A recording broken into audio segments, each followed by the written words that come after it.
Hello friends, कक्षा 10वीं की इस वीडियो में आप सभी का स्वागत है। आज हम प्रश्नावली 12.1 शुरू करने जा रहे हैं। इसके पहले मैंने अध्याय 12 का बेसिक नॉलेज वाला वीडियो बनाया है, जिसका लिंक मैंने डिस्क्रिप्शन में दिया हुआ है। उसमें मैंने अध्याय 12 के फॉर्मूले, वृत्त के क्षेत्रफल और त्रिज्यखंड और वृत्तखंड के बारे में आप लोगों को समझाया है। तो एक बार आप उसे जाकर जरूर देखें, जिससे आप लोगों को इस प्रश्नावली में यूज़ होने वाले फॉर्मूले याद हो जाएंगे। और अगर आप चैनल में नए हैं तो चैनल को सब्सक्राइब कर लीजिए, साथ ही बेल आइकन को दबा दीजिए, जिससे हर नए वीडियो की नोटिफिकेशन आप तक पहुंच जाएगी। तो चलिए बिना किसी देरी के इस वीडियो को शुरू करते हैं।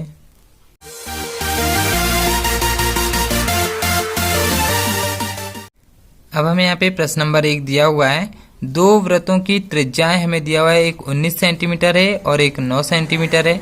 तो एक छोटा और एक बड़ा इस टाइप से वृत्त रहेगा। तो अब यहाँ पे हमें उस वृत्त की त्रिज्या ज्ञात करना है, जिसकी परिधि इन दोनों वृत्तों की परिधि के योग का मतलब जोड़ना है। दोनों परिधियों, ये जो दो वृत्त हैं, दोनों की परिधि को जोड़ेंगे तो जो नया वृत्त मिलेगा उसकी परिधि के बराबर में होगा। तो हमें जो नया वृत्त मिलेगा उसकी त्रिज्या ज्ञात करना है। तो आइए देखते हैं। तो इस तरह से हम पहले लिख ले रहे हैं। जो बड़ा वृत्त है उसकी त्रिज्या को हम R1 नाम दे रहे हैं, 19 सेंटीमीटर हमें दिया है। और उससे जो छोटा वृत्त है उसको हम R2 नाम दे रहे हैं, 9 सेंटीमीटर वो दिया है।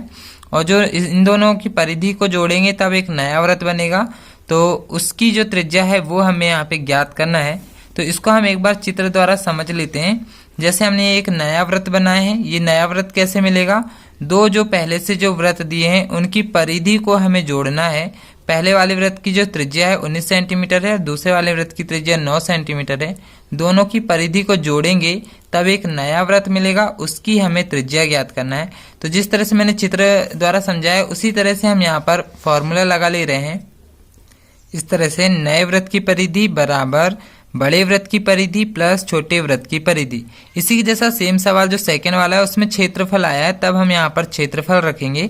अभी वहाँ पे परिधि बोल रहा है, इसलिए हम यहाँ पे परिधि रख रहे हैं। तो नए वृत्त की परिधि का सूत्र होता है वृत्त की परिधि का 2πr। हमने यहाँ पे r माने इसलिए हम यहाँ पर r रख रहे हैं। तो यहाँ पर भी वृत्त की परिधि का वही सूत्र रहेगा 2πr, लेकिन यहाँ पे हमने इसको R1 माने इसलिए हम यहाँ पर R1 रख दे रहे हैं, प्लस छोटे वृत्त की परिधि, इसमें भी वही फॉर्मूला लगेगा 2πr, लेकिन यहाँ पे हमने R2 माने इसलिए यहाँ पर हम रख दे रहे हैं R2। अब हम यहाँ पर मान रखते चल रहे हैं। यहाँ से हम 2π को पक्षांतर कर दे रहे हैं, यहाँ सिर्फ रहेगा r बराबर, यहाँ पर देखेंगे दोनों जगह में 2π यहाँ पे कॉमन है। तो यहाँ पर दोनों जगह से 2π हम उभयनिष्ठ निकाल ले रहे हैं, यहाँ से भी 2π बाहर जाएगा तो यहाँ बचेगा सिर्फ R1, प्लस यहाँ से 2π बाहर गया तो यहाँ बचेगा R2। हमने दोनों में से उभयनिष्ठ निकाल लिए हैं। और इस तरफ में जो 2π था उसको हम पक्षांतर करेंगे। यहाँ ये दोनों साथ में मतलब गुणा में है तो इस तरफ में जाएगा भाग में।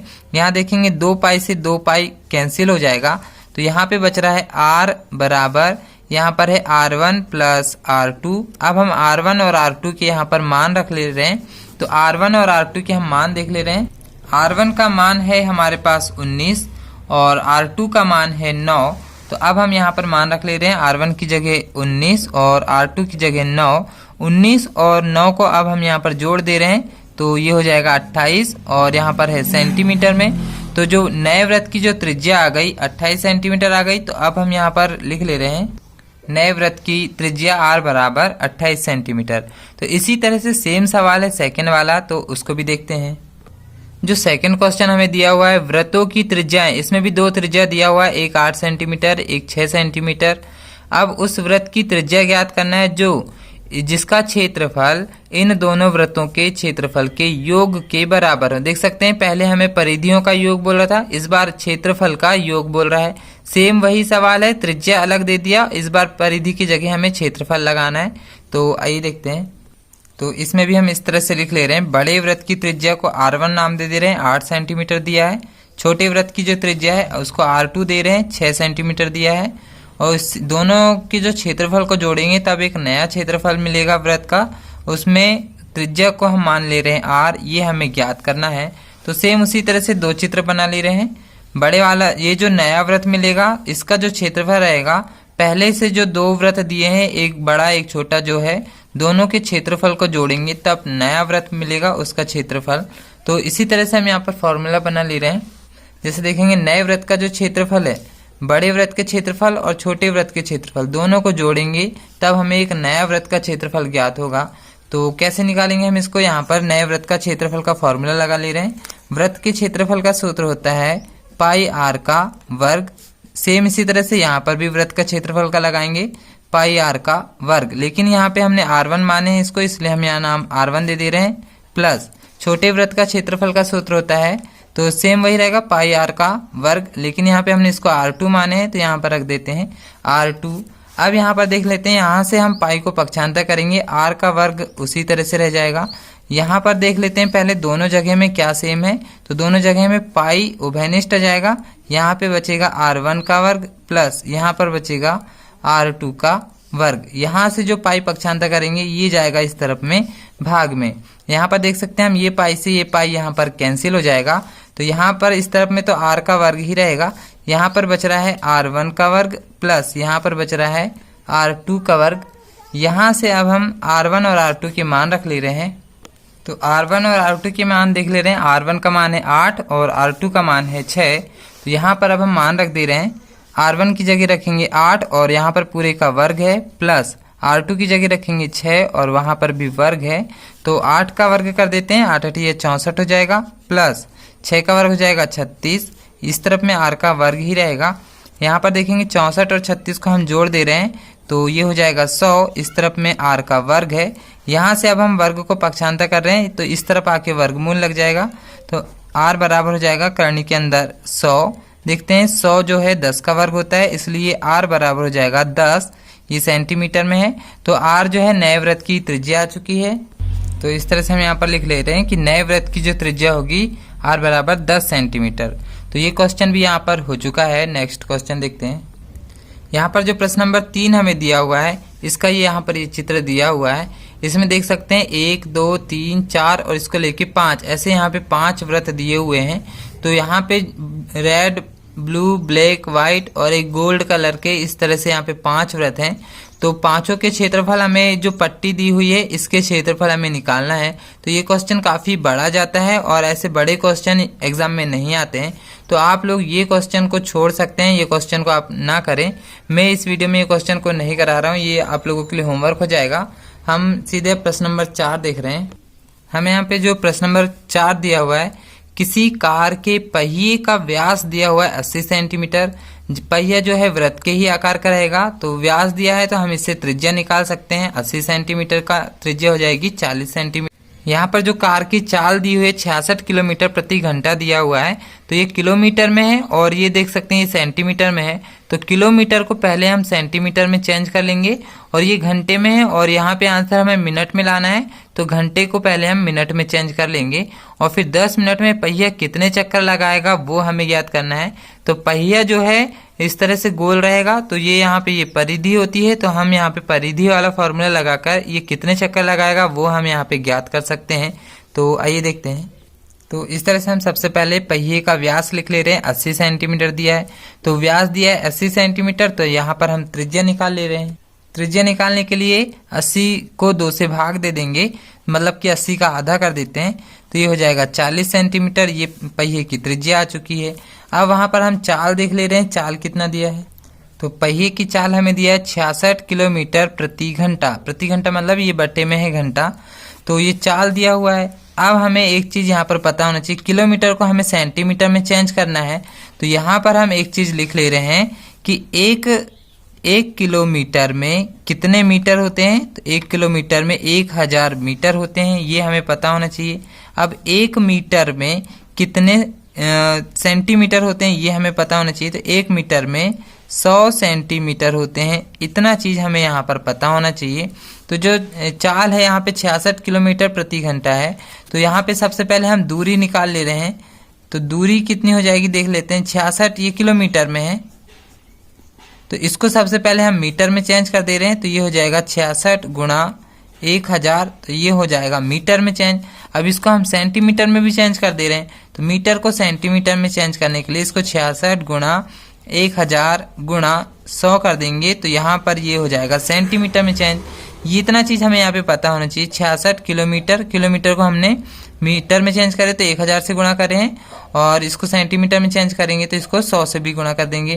तो ये अभी हमारी दूरी आई। अब ये जो घंटे है इसको हम सेकंड में चेंज कर दे रहे हैं, सॉरी मिनट में चेंज कर दे रहे हैं। तो 1 मिनट में कितने घंटे होते हैं ये हमें यहाँ पर पता होना चाहिए। तो यहाँ पर हम लिख ले रहे हैं 1 घंटे बराबर होता है 60 मिनट। तो 1 घंटे में 60 मिनट होते हैं। तो यहाँ पर देख सकते हैं ये घंटे में है, तो यहाँ पर हम वापस से चाल लिख दे रहे हैं। चाल बराबर ये हो जाएगा 66 गुणा 1000 गुणा 100, और पूरे के बटे में यहाँ हो जाएगा 60 से हम भाग दे देंगे तो ये हो जाएगा सेंटीमीटर प्रति मिनट। इसमें ये चेंज हो जाएगा। चाल हो गई हमारी इस तरह से। अब यहाँ पर हम देख ले रहे हैं ये त्रिज्या दिया हुआ है 40 सेंटीमीटर। तो अभी हम पहले पहिए की परिधि यहाँ से ज्ञात कर ले रहे हैं, यानी कि एक चक्कर पहिए का। तो पहिए की परिधि जो है पहिए का एक चक्कर के बराबर होगा। परिधि का सूत्र होता है 2 पाई r। तो यहाँ पर तो 2 वैसे ही रखेंगे। पाई का मान यहाँ पर हम रख दे रहे हैं 22/7, और r का मान अभी हमने निकाले हैं 40। तो इस तरह से ये पहिए की परिधि आ जाएगी। इसको हम हल भी कर सकते हैं, या अभी हम इसको इसी तरह से रख दे रहे हैं। अब वहाँ पर हमें निकालना है 10 मिनट में पहिए द्वारा चले गए कुल चक्करों की संख्या। तो अब यहाँ पर 10 मिनट में पहिए की कुल चक्कर कितने लगाएगा 10 मिनट में ये निकालना है। तो 1 मिनट में जो दूरी चली गई है ये है, मतलब कि टोटल दूरी हमारी रखना है ये वाली, ये पूरी।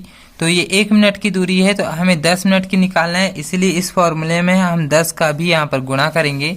और एक चक्कर में जो दूरी है देख सकते हैं ये अभी हमने निकाले हैं, एक चक्कर में चली गई दूरी है ये।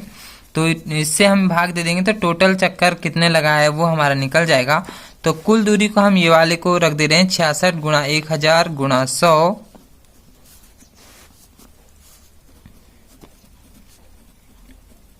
और पूरे के बटे में है 60, और यहाँ पर गुणा 10 भी है। और अब यहाँ पर पूरे के बटे में देख सकते हैं एक चक्कर में चली गई दूरी रखना है, यानी कि 2 गुणा 22/7 गुणा 40। अब यहाँ पर हम इनको भाग दे दे रहे हैं। तो देख सकते हैं यहाँ पे 1 0 से यहाँ कहीं का भी 1 0 हम काट सकते हैं, और 6 से यहाँ पे 11 कट जाएगा, सॉरी 6 से यहाँ 66 कट जाएगा 11 बार में। और यहाँ पर अब बाकी जो संख्या वो नहीं कट रही है। ये पूरी संख्याओं को हम पक्षांतर कर देंगे तो ये पलट के ऊपर चले जाएगा। तो यहाँ पर हम देख ले रहे हैं 11, 1000 और 100 इनका सबका गुणा कर दे रहे हैं। तो यहाँ 2 0 और यहाँ पर 3 0, ऐसे यहाँ पर 5 0 लग जाएंगे, और यहाँ पर 11, 11 एकम 11 वैसे ही आ जाएगा, और ये 5 0। और पूरे के बटे में देख सकते हैं ये 2 भी रहेगा नीचे पे, 22 भी रहेगा नीचे, और 40 भी रहेगा नीचे। लेकिन ये जो 7 है ये पलट के ऊपर चले जाएगा, इस तरफ में आ जाएगा 7। यहाँ 40 से 1 0 से यहाँ का 1 0 और कट जाएगा। हम यहाँ डायरेक्ट इनको काट भी सकते हैं। देख सकते हैं 22 से ये पूरा कट जाएगा, 22 एकम 22, और 22 से ये यहाँ पे इसको हम भाग दे रहे हैं। तो जैसे हम 22 से 110, और इस तरह से यहाँ पे 4 0 बचे हैं, इसमें हम भाग दे रहे हैं। तो 22 पंचे 110 होता है, ये तो पूरा कट जाएगा। यहाँ पर 3 0 बचेंगे तो यहाँ पर हम 3 0 लगा दे रहे हैं, मतलब कि 5000 बार में ये पूरा यहाँ से कट जाएगा। इसके बाद हम यहाँ 4, ये 2 से इसको भी काट सकते हैं 5000 से, तो 25 दूनी 50 होता है, और 2 0 अभी भी यहाँ पर बच रहे हैं। और 4 से भी हम इसको काट सकते हैं, 4 से हम इसको भाग देकर देख ले रहे हैं। तो 4 से 4 छिंग 24 हो जाएगा, बचेगा 1, उतारेंगे 0, 4 दूनी 8, बचेगा 2, उतारेंगे 0, और 4 पंचे 20। तो यहाँ पर देख सकते हैं 625 बार में ये पूरा यहाँ पर कट गया है। तो यहाँ पर नीचे से सारी संख्या कट चुकी है, यहाँ पर 625 और यहाँ पर 7 आ रहा है। तो अब हम यहाँ पर इनका गुणा कर दे रहे हैं, 625 गुणा 7। तो इस तरह से हम गुणा कर दे रहे हैं, तो 4375 चक्कर लगेंगे पहिए को। तो ये हमारा आंसर आ चुका है। नेक्स्ट क्वेश्चन देखते हैं। अब यहाँ पर जो प्रश्न नंबर 5 है, यहाँ पे हमें सही विकल्प चुनना है और अपने उत्तर का औचित्य भी देना है, यानी हल करके हमें बताना है। एक वृत्त का जो परिमाप है और उसका जो क्षेत्रफल है संख्यात्मक रूप से बराबर है, बोल रहा है परिमाप और क्षेत्रफल बराबर हैं, तो उस वृत्त की त्रिज्या क्या होगी। इस तरह से हमें 4 ऑप्शन दिए हुए हैं, तो आइए देखते हैं। इस तरह से जैसे हमें वृत्त का परिमाप दिया हुआ है, परिमाप को परिधि भी बोलते हैं, ये हमें पता होना चाहिए। और जो वृत्त का जो क्षेत्रफल है दोनों आपस में बराबर हैं, तो वृत्त के परिमाप का सूत्र हमें पता है 2 पाई r होता है। और इस तरफ से वृत्त के क्षेत्रफल का सूत्र होता है पाई r का वर्ग होता है। यहाँ से हम पाई r पूरा पूरा पक्षांतर कर दे रहे हैं, यहाँ पर सिर्फ 2 ही रहने दे रहे हैं, तो यहाँ पे पाई r का वर्ग इस तरफ में तो ये पहले से ही है, और इस तरफ से पाई r यहाँ भाग में चले जाएगा, तो देखेंगे एक पाई से यहाँ पर एक पाई कैंसिल हो जाएगा। यहाँ पर r 2 बार में है, तो एक बार से यहाँ का एक r कैंसिल हो जाएगा, तो एक r अभी भी वहां पर बच रहा है, और इस तरफ में है 2। इसका मतलब जो त्रिज्या है यहाँ पर 2 सेंटीमीटर या 2 इकाई यहाँ पर आ चुकी है। तो जो हमारा विकल्प है यहाँ पर, इसमें से 2 मात्रक वाला हमारा आंसर आ चुका है। तो ये क्वेश्चन यहाँ पर हो चुका है, देख सकते हैं ये प्रश्नावली यहाँ पे समाप्त हो चुकी है। तो अगर आप चैनल में नए हैं तो चैनल को सब्सक्राइब कर लीजिए, साथ ही बेल आइकन को दबा दीजिए, जिससे हर नई वीडियो की नोटिफिकेशन आप तक पहुंच जाएगी। तो इस वीडियो को पूरा देखने के लिए आप सभी का धन्यवाद।